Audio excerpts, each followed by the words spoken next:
Ito nga palang kaduktong ng video ko last time. Medyo late na nakapag-upload dahil late na rin nakapag-edit. Napakadami ang ganap ngayong araw. At nung nakaraan pa, ito kasi yung date kung kailan ang reunion nila Dada. After nga namin manggaling ng dagat dyan, ay inaya ko si Dada kay Mommy dahil nga andun yung ibang gamit namin na dadalhin. Bag nga lang ang kukunin ko dyan pero may nakita pa akong ibang gamit ni Ellie. Sinabay ko nang ayusin para next time pag kukuhanin maayos na hindi ka na malilito. Sa dami nga ng damit ni Ellie, hindi ko na alam kung alin pa yung kukunin ko. Sabi nga ni Dada ay kunin ko lang ay yung importante pagka maluwag na yung oras namin. Sa ngayon kasi medyo ipit na ipit ang oras namin. Habang namimili nga ako ng mga dadalhin namin gamit, ay inabutan pa ako ni Mami ng bagong sapatos para kay Kuya Sean. Lahat nga ng gamit namin ay pinilastik ko para hindi masyadong naaalikabukan. Kapag tapos ko nga makuha ang mga dapat kunin ay umuwi na kami at saka nag-ayos uli na gagamitin. Gamit pa nga lang ni Ellie ay nakakatatlong bag na ako, ala pa yung kay Kuya Sean at sa aming dalawa ni Dada. Tinutulungan na nga ako dyan ni Dada para nga mas mabilis daw ang gagawin ko. Napakagaan talaga kapag may katulong ka. Mas napapadali ang mga gawain. Medyo nagmamadali na nga ako dyan dahil alas 9 na hindi pa kami nakakaligo.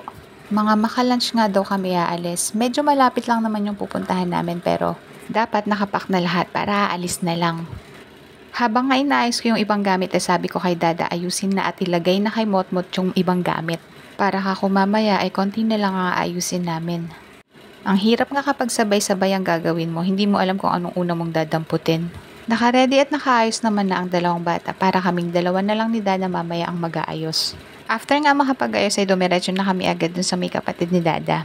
Tada! At ito na nga nakarating na kami sa aming pupuntahan. Talaga nga namang napakaganda dito, labas pa lang. Air condition din ang loob ng kwarto.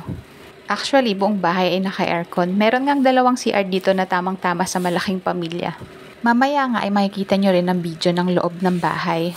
Muna ako sa labas nag-video dahil manghang-mangha ako sa ganda ng tanawin. Nasa labas pa nga lang kami niyan kasi nga inaantay pa namin ng iba, hindi pa kasi kumpleto ang pamilya.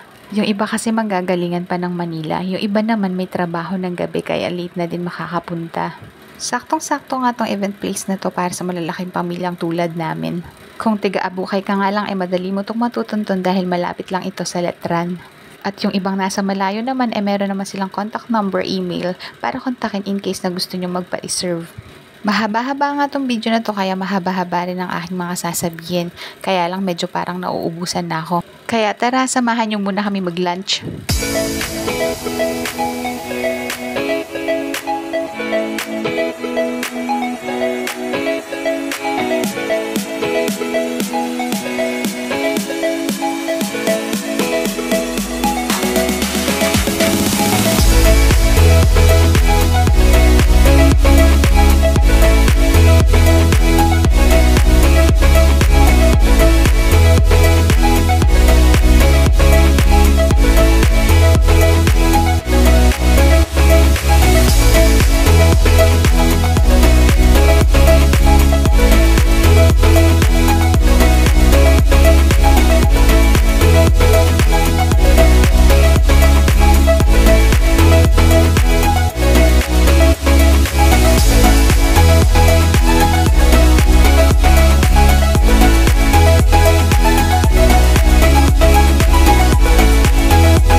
After nga namin kumain ay pumasok na kami sa loob ni Dada dahil si Ellie nga ay inaantok na.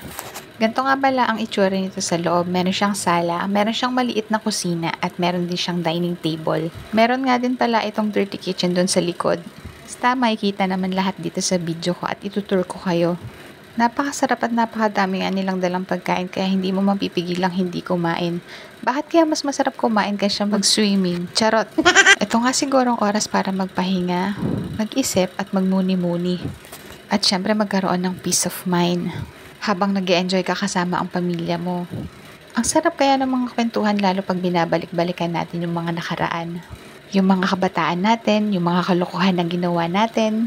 Nagfa-flashback lahat, lalo na yung mga masasayang alaala. Ito nga pala ang mga pininsan ni Dada. Kulang pa nga yan, wala pa yung iba. Sana next time kumpleto na para mas masaya. Yan nga't bida-bida na naman ako sa pagkanta. Habang dumidilim nga ay mas lalong gumaganda ang tanawin dahil nga napakadaming ilaw. After nga ng buong maghapon ay ito na ang ganap. Syempre hindi ako pwede kasi nga may baby kami. Pero okay lang, babawi na lang din ako next time. Hindi naman kasi talaga mawawala yun lalo sa mga reunion na katulad nito. Yung paunti-unting shot-shot at maraming punong-puno. Gusto ko nga lang tong labas para makita nyo na rin at magka-idea kayo kung gaano kaayos at kaganda yung private resort na to.